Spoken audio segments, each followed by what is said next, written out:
దౌర్జన్యంగా బెజవాడ నుంచి కొంతమంది రౌడీలు లీడ్ చేసి ఇక్కడ ఉన్నటువంటి స్థానికంగా కొంతమందిని తీసుకుని ఆఫీస్ మీదకి దౌర్జన్యంగా వచ్చి రెచ్చగొట్టిన పరిస్థితిలో ఆ రోజు ఆత్మరక్షణ కోసం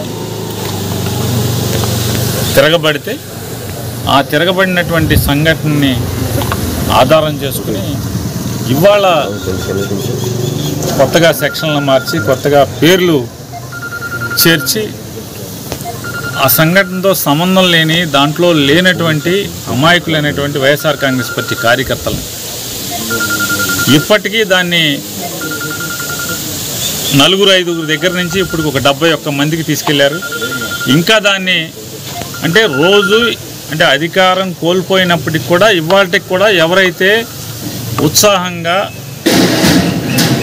జగన్మోహన్ రెడ్డి గారి యొక్క పార్టీ జెండాని వదలకుండా ఇవాళ కూడా ఎవరైతే తిరుగుతున్నారో వాళ్ళందరినీ కూడా చేర్చడం కోసం అంటే 2023 ఫిబ్రవరి ఏంటి వాళ్ళ తారీఖు ఎంత దాన్ని 7-8 నుంచి 20 అన్నారు, 25 అన్నారు, 44 అన్నారు, ఇప్పుడు 71కి వచ్చి ఆగింది. మాజీ శాసనసభ్యుడినేమో 71వ పేరుగా పెట్టినట్టున్నారు. ఇంకా అదర్స్ ఇంకా దాన్ని అంటే రోజువారీ పార్టీలో క్రియాశీలకంగా ఎవరు వస్తే వాళ్ళనల్లా దీంట్లో పెడతామని ఒక బెదిరింపు సంకేతాలను ఇస్తూ ఈ రకమైనటువంటి అక్రమ అరెస్టులు తప్పుడు కేసులు బనాయిస్తూ జైల్లో మగ్గదిస్తున్న పరిస్థితులన్నీ కూడా చూస్తున్నారు అందరూ. దానిలో భాగంగా ఎవరైతే అక్రమ కేసుల్లో ఇరుక్కుని వాళ్ళ నెల రోజుల నుంచి జైల్లో మగ్గిపోతున్నారు. నూజివీడులో ఒక 15 మంది, ఇక్కడ ఒక 5 మంది ఇక్కడ ఉన్నారు. వీరిలో రూల్స్ ప్రకారం ఒకళ్ళిద్దరున్న మేము కలిసి ఉన్న పరిస్థితులన్నీ వాళ్ళ దగ్గరికి మాట్లాడి అట్లాగే జగన్మోహన్ రెడ్డి గారు నిన్న గన్నవరంలో ఎవరెవరైతే జైల్లో ఉన్నారో అక్రమ కేసుల్లో వారందరినీ కూడా పార్టీ తరఫున వెళ్ళి పరామర్శించండి, ధైర్యం చెప్పారండి. బెయిల్ వచ్చిన తర్వాత వారందరినీ కూడా నా దగ్గర తీసుకురమ్మని చెప్పని జగన్మోహన్ రెడ్డి గారు ఆదేశించున్నారు. దాని మీద ఇవాళ అక్కడ ఇక్కడ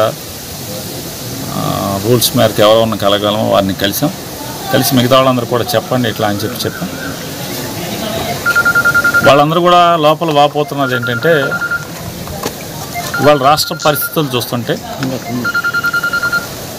ఇచ్చిన హామీలు నిలబెట్టుకుందామని నెరవేరుద్దాం అనేటువంటి బాధ్యత లేదు, లేదా సంపద సృష్టిస్తామని చెప్పాం కదా సంపద ఏమైనా సృష్టించే పని చేద్దామా మొదలు పెడదామంటే సంపద సృష్టిద్దామనే పని మొదలుపెట్టింది లేదు. అభివృద్ధి చేస్తామన్నారు, అభివృద్ధి కార్యక్రమాలు ఎక్కడ రాష్ట్రంలో లేకపోగా ఇసుక మట్టి లేదా కొత్త లేఅవుట్లు లేదా కొత్త అపార్ట్మెంట్లు ఎక్కడెక్కడ ఉన్నాయి రాష్ట్రం వ్యాప్తంగా జరిగే తీరంతా వైఎస్ఆర్ కాంగ్రెస్ పార్టీ ఎవరి జెండా ఈరోజు కూడా అంటే అధికారం కోల్పోయినప్పుడు కూడా ధైర్యాన్ని కోల్పోకుండా జగన్ జెండా ఎవరు మోస్తున్నారో వాళ్ళందరినీ కూడా ఏదో రకంగా జైల్లో వేయించాలి. వీటి మీదే దృష్టి ఇవాళ రెడ్ బుక్ రాజ్యాంగం అంతా కూడా అమలు చేస్తున్న పరిస్థితి. సరే సంఘటన జరిగి దాదాపు సంవత్సరం అయింది కదా, మళ్ళీ వాళ్ళు ఎందుకని వచ్చింది సార్?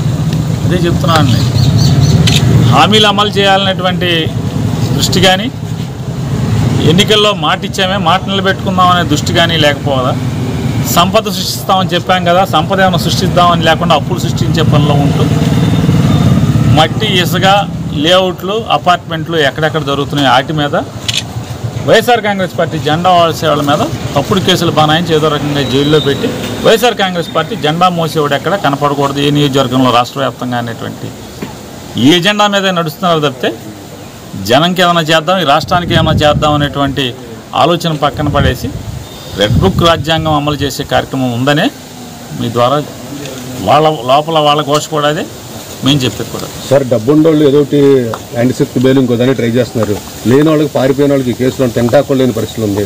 వాళ్ళని పార్టీ తప్పు మీరు ఏమైనా ఆదుకుంటారా? పరిస్థితి అంటే కొంతమంది మరీ దారుణంగా జీవితం గడుపుతున్నారు. తప్పకుండా జగన్మోహన్ రెడ్డి గారు ఆల్రెడీ తెలుగుదేశం పార్టీ దౌర్జన్యాలకి దుర్మార్గాలకి దాడులకి ఎవరెవరైతే బలైపోతున్నారో వాళ్ళకి అండగా ఇప్పటికే చాలా కుటుంబాలకు అండగా వెళ్ళింది. అట్లాగే ఎక్కడెక్కడైతే జరుగుతున్నాయో ఆ జరుగుతున్నటువంటి అన్ని ప్రతిదాన్ని వరుస క్రమంలో పార్టీ ప్రతి కార్యకర్తకి కూడా వైఎస్ఆర్ కాంగ్రెస్ పార్టీ అండగా ఉంటూ వస్తుంది. ఇవాళ మీరు చెప్పేటువంటి ప్రతి వ్యక్తికి కూడా ఉంటుందండి. అంటే ఈ నియోజకవర్గం నాయకుడు కూడా లేడు, ఎవరు చెప్పుకోవాలి తెలియని పరిస్థితుల్లో ఉన్నారు, ఆయనే పారిపోయి అన్నారు. పారిపోవటం అనేది మీ భాష,